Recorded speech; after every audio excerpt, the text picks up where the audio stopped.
Hello friends. Welcome to the Eastern Front channel. Today we will talk with you about the memoirs of Friedrich Paulus adjutant, Arno von Lenski, who fought with Paulus until he was captured in 1943. The enemy was fighting for every foot of ground. Almost unbelievably, we received a report from General von Wyatersleben, commander of the 14th Panzer Corps. As his corps was having to fight in isolation, we were only receiving scanty news. Now, however, he reported that the units of the Red Army repelling our attacks were being supported by the whole population of Stalingrad, with the utmost determination. Not only were the city's inhabitants constructing positions, barricades and trenches, but the factories and large buildings were being turned into fortresses. Many more civilians were armed. Workers dressed in overalls were lying dead on the battlefield, often still with a rifle or machine pistol in their stiff hands. Dead workers still sat in the driver's seats of shot-up tanks. We had not experienced anything like this before. General von Wyatersheim proposed to the commander-in-chief of the 6th Army that the positions on the Volga be given up again. He did not believe that this vast city could be taken. Paulus declined this proposal, which was in contradiction to the orders of Army Group B and the Army High Command. There was an earnest difference of opinion between the two generals. Paulus regarded any general who doubted in final success as unsuited to command in this serious situation. He proposed to the Army High Command the dismissal of General von Wyatersheim and the appointment of Lieutenant General Hube, commander of the 16th Panzer Division, as his successor. The proposal was immediately approved. The very next day, a letter arrived in a sealed envelope for General von Wyatersheim from the Army High Command. I was given the task of flying in a Fissler to the Panzer Corps headquarters and handing it over in return for a receipt. Wyatersheim was with his chief of staff in his command bus in the middle of the steppe. I stood opposite this general for the first time. He was tall and slim, withdrawn and very much in control. His hair was gray-lined. Quietly and controlled, he took the letter from me, sat down in a far corner and opened it. I sat down at the entrance next to the chief of staff. Before I left, Paulus had told me that Wyatersheim and his chief of staff were of the same opinion. What must be going on in the general's head? We dared not look at him. Then he was walking back to us with a firm tread. Here, Adam, the receipt for the letter. He noticed my embarrassment and added, "It is not always pleasant being an adjutant." He seemed to have everything under control. There was no tremor in his voice. Turning to his chief of staff, he said, "Call General Hube. He is to report to me today." I excused myself. As I was leaving the command vehicle, Wyatersheim called after me my greetings to General Paulus. The plane was only a few steps away. I climbed in. The pilot sitting in front of me switched the engine on. With increasing noise and speed, the propellers sent dust and grass whirling. After a short takeoff run, we left the ground and flew back to headquarters. The feelings and thoughts within me in conflict. I turned to Paulus's side. He had certainly handled things lightly when he proposed the dismissal. Wyatersheim had doubts about success. Such an attitude seemed unbearable to Paulus, who was of the opinion that the two attacking armies would still take the city. We were already over the Don. The machine prepared to land and rolled to the southern exit of Golubinskia, the new headquarters location. I reported back to Paulus, handing him Wyatersheim's receipt and passing on the recipient's greetings. How did he take the news, Adam? The general read the letter without saying a word. As if nothing had happened, he ordered his chief of staff to summon Hube to the headquarters. This stoic calmness greatly impressed me. What will happen to Wyatersheim now, General? He will surely get another appointment. In the end, he is a capable general who lost his nerve here. I cannot give up the attack just because the first thrust of the Panzer Corps on the city was repelled. We will have no problems with Hube. He is a daredevil, the ideal tank commander. By the way, the Corps is still in a dangerous situation. The Corps that was supposed to relieve him has been repelled by a strong Russian defense and has been stuck for days. Tomorrow, I am going with General von Seydlitz to the 295th Infantry Division. It would be good if you could be there. This division has had considerable casualties. We have to consider how to close the gaps. Of course I will come with you, General. The attack remains stuck. The courier post was waiting for me in my office. It was quickly examined and distributed to the clerks. Afterwards, I went to the first General Staff Officer to orientate myself on the latest developments. Since yesterday, there have been unimportant alterations. In the north, the enemy is attacking between the Volga and the Don again and again. The 8th Corps and the 14th Panzer Corps have been conducting some heavy defensive fighting. The Corps is stuck fast, as is the 71st Infantry Division. Airfleet 4 has been bombing the city ceaselessly since the August 23rd. Stalingrad is just a single sheet of flames. The thick black clouds of smoke show that the oil tanks have been hit. The 4th Panzer Army has extended its main line of attack to the left, thus hitting the enemy lying before us in the flank. Hopefully this attack will bring relief. I compared my map with that at the headquarters and made the necessary corrections. Then I made my way back to my quarters. I had dispensed with my tent for days. The nights were already quite cool. I was living with my Batman in the last but one house at the southern end of Golubinskia. I slowly strolled along the street. It had become late. The almost full moon poured its milky light over the single-story white chalked houses and the pretty front gardens of this clean Cossack village. Roughly in the center of the village stood the school, a 2-story building in which the Army's chief engineer had found accommodation, along with his staff. Here too the street forked at the foot of the hill, going up to the Don High Road, a main road running south parallel to the Don, past Kalich to Chur Station and from there further on to Nizhny Churskaya, a Don Cossack town. Golubinskia lay in the middle between the Don Bridge near Kalich in the south and Peskavatka in the north.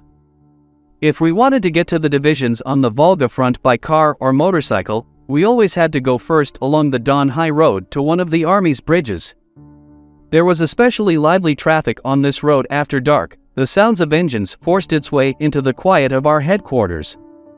Once there was the most terrible din. A beam of light from a torch swept around. Apparently, it was yet another breakdown, which was hardly pleasant at this time of night. But regularly at about 10 p.m. hours the duty pilot, flying the sewing machine, would appear. From a low height the pilot of this small double-decker would simply drop his bombs over the side at identified targets. Only a short time ago a young officer of our staff had been killed while seeking shelter in a slit trench next to his quarters. Today too the machine flew according to plan. Presumably the pilot had seen the light on the main road from a distance. The bomb was already exploding. An officer wearing a steel helmet came towards me. It was our duty officer, whose task was to control the night sentries at the road entrance in front of the commander-in-chief's quarters and the officers' mess. He came up to me and reported. "Everything in order?" I asked. "Yes, Colonel, no complaints. The sewing machine has spared us this time. It would also help if our troops observed the blackout drill. But there seems to have been an incident on the main road. Let's hope that nothing serious has occurred. I will soon find out. The headquarters commandant is expecting a vehicle to bring the people on leave back from Chur Station. Send a motorcyclist from our driver pool. Perhaps a doctor is needed. Report back to me if it's something special." Next morning at about 6 a.m. I drove in a jeep along the Don High Road to the bridge near Peskavatka, where the 8th Corps was located. For days units of the Red Army had been attacking its divisions. The losses in dead and wounded were mounting rapidly. The commanding general of Artillery Heights, received me with the words, "You must help us with reinforcements, and quickly. If the Russians keep going on like this, I cannot guarantee a successful defense, not even if we do everything to reduce casualties by improving our positions. We are doing everything within our power, General, but there is nothing much we can do," I told him and then reported on my visit to Vinnytsia. That is indeed a murky prospect. The only thing left is to comb through the staff and rear services. Paulus had tasked me to drive from Peskavatka to the 295th Infantry Division. He himself had flown there in a Fieslerstorch. So I said goodbye to General Heights and drove on towards Stalingrad. After about half an hour I recognized the headquarters on the steppe. There were 2 Fieslerstorchs standing there and several cars. Paulus had already arrived. He was talking to the commander of the corps, General von Seydlitz, the divisional commander, Lieutenant General Wuthmann, and an Air Force general whom I was meeting for the first time. He was Colonel General von Richthofen, Commander-in-Chief of Air Fleet 4, whose bomber and fighter units were supporting the attack on the Volga city. Evidence of their work was the thick cloud of smoke that had hung over the horizon since the August 23rd. I saw them climbing up into the sky from the headquarters of the 295th Infantry Division for the first time. The city itself covered a shallow height. It was a simultaneous contrast between natural beauty and the destruction of war. The whole landscape was bathed in sunlight on this beautiful late summer day. But from the west, flanked by fighters, came the squadrons of bombers to drop their loads on the city with ear-deafening noise and prominent new mushrooms of smoke. "That's how it goes all day long," commented an officer of the engineering staff. "One cannot see much left of the city. One has to accept that the hail of bombs is extinguishing everything alive." Paulus too spent a few minutes looking at the horrible spectacle. Then he had the divisional commander report on the course of the attack so far. "We have only advanced slowly forward in the last few days. The Russian is using every fold in the ground and not giving up a meter without a fight. Our losses increase with every step that we take forward towards the city. Our breakthrough strength is no longer sufficient." During this report from General Wuthmann, I was standing a little to one side with one of the division's orderly officers, who complimented his commander's report. "The heavy losses are depressing the morale of our soldiers. The men have become listless, not having reckoned on such tough resistance. They thought that they would be in the city within a few days and at last have a chance to rest. But now most think it very doubtful whether we will ever reach Stalingrad. We have to contest this frame of mind very strongly." The division had reached the Don with about 13,000 men. After just a few days of fighting, it numbered barely half that. General von Seydlitz, who was known as a hard and courageous leader of troops, made no secret of his concern over the further course of the offensive. That afternoon, while in conversation with General Heitz, the thought came to me to fly to Führer headquarters again. It was obvious to me that there was no other way. Paulus was of the same point of view. Once I had explained my proposal to Major General Schmidt, I reported by telephone to the personnel office in Veneza that I would be visiting the next day. The head of my office, Sergeant Major Kupper, put together for me a summary of the fighting strengths of the divisions. He added a report on the artillery and signals units where there were potential officers. There were almost 200 who could not be promoted for lack of permanent posts. I had proposed that 80 of them could be trained as infantry officers on a course behind the front. Paulus and Schmidt agreed. The request for permission to hold such a course, signed by the Commander-in-Chief, lay before me, together with the training program prepared by the staff officer responsible for training. By chance that same day my appointment arrived to attend the cure hospital at Falkenstein in the Taunus Mountains for the second half of September. Schmidt grumbled a bit when he read the letter. "You could have chosen a more suitable time for your cure. Speak to the personnel office tomorrow about a deputy. He must be acquired as soon as possible to get acquainted with the job so that you can go in time." After supper I was asked by Paulus's son-in-law, Specialist Baron von Kuchenbonbach, the staff interpreter, for a chat. We walked up and down the village street. "My father-in-law is giving me concern," he began. "You know as well as I do that he and Schmidt are not in harmony. While it has not come to an open fight between them, it is only because my father-in-law always gives in. Schmidt's overbearing and dogmatic manners are repugnant to him. It oppresses him that there is no confidence between his chief of staff and the department heads. It leads to the generals complaining about the way Schmidt treats them. He feels hurt when Schmidt makes decisions without asking him. On the other hand, he refuses to separate himself from Schmidt. Schmidt is without doubt an intelligent officer. I am astounded by his great working ability and his energy. At the same time I am incensed when I see how Schmidt tries to behave like a schoolmaster to the Commander-in-Chief and all of us. That he does not notice in his cleverness how detrimental his conduct is and how it affects the work is beyond my understanding. Paulus should finally bang his fist on the table and show his teeth. He knows that we would all support him. You know that he would never do that. That is why we have to help him. It would be good if while you are in Veneza you spoke to Colonel von Zilberg, who is responsible for the filling of the general staff posts. Perhaps he could look into it. So you are proposing to go behind your father-in-law's back to do this. you should know that I am no friend of secretive behavior. If we spoke to him, he would forbid it, but in his interest, and that of the staff, something must be done. I live together with my father-in-law and know best how Schmidt's behavior torments him. He often speaks to me about it and complains about him to me. This must end." Kuchenbonbach was right. It was in the interest of the command of the army to obtain a change. Paulus tried to keep himself out of the conflict. Nevertheless, all the officers on the staff, and all the commanding generals and divisional commanders, knew how much the commander-in-chief spiritually suffered under the unpleasant characteristics of the chief of staff. With a promise to undertake an appropriate move in Veneza, I parted from Paulus's son-in-law. But nevertheless, I was not too happy about the business. Was it right to speak to Colonel von Zeilberg without Paulus's knowledge?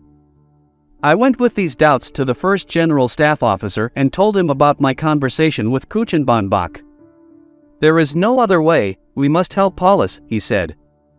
The next day I flew without incident to Veneza. I had a circuitous program to complete.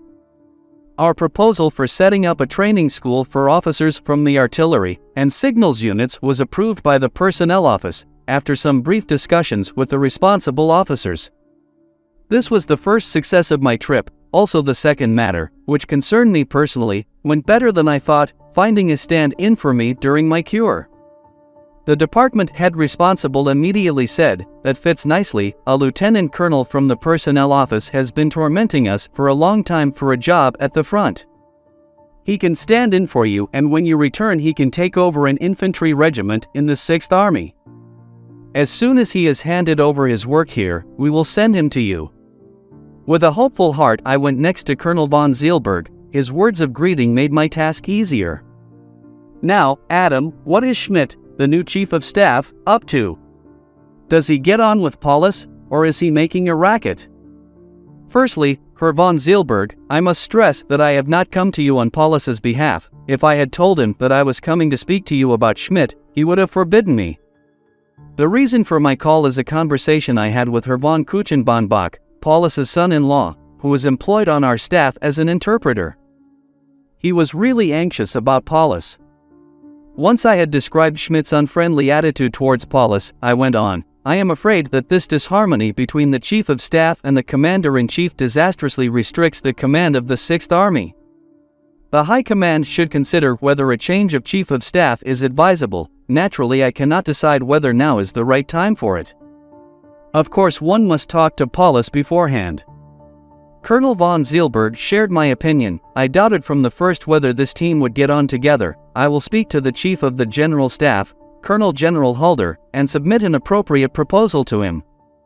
Then I drove on to Colonel Müller-Hillebrand. There was not much time left before my return flight.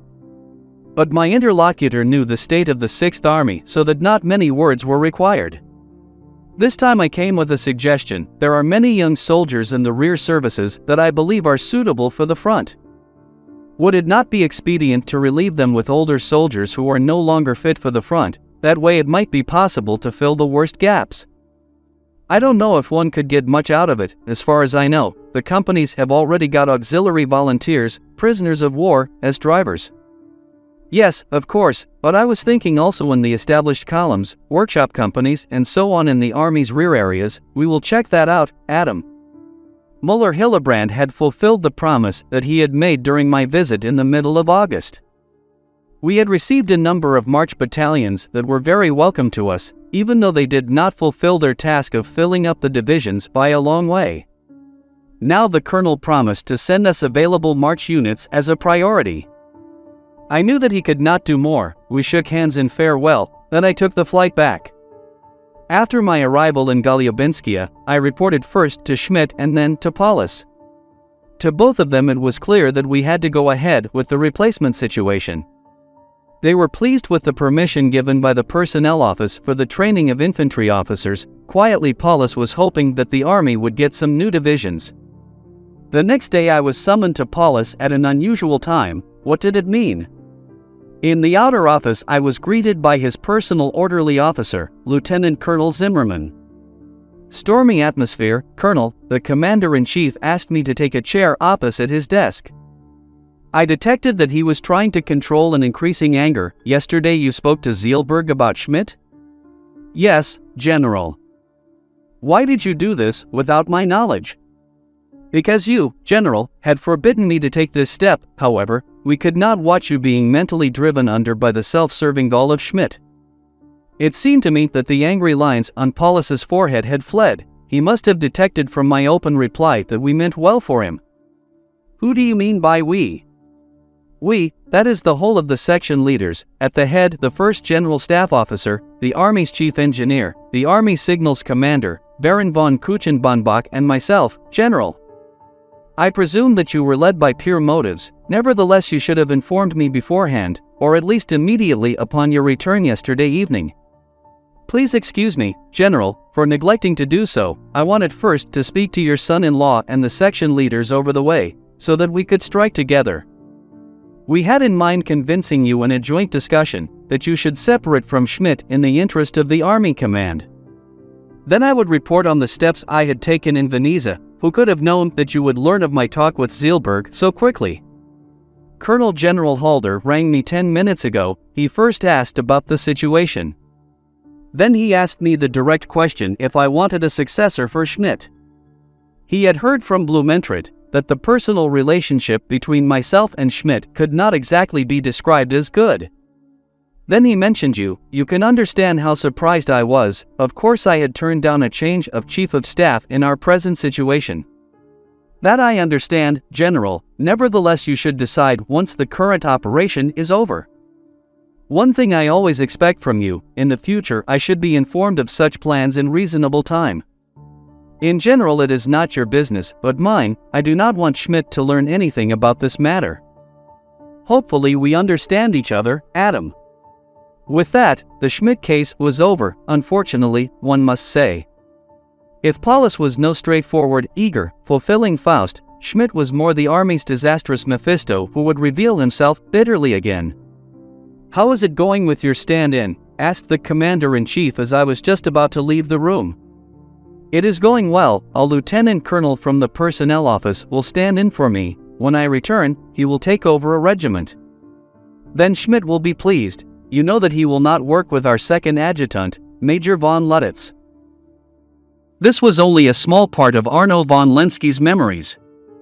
I am waiting for your discussions in the comments. Also do not forget to like the video, subscribe to the channel. See you all soon for now.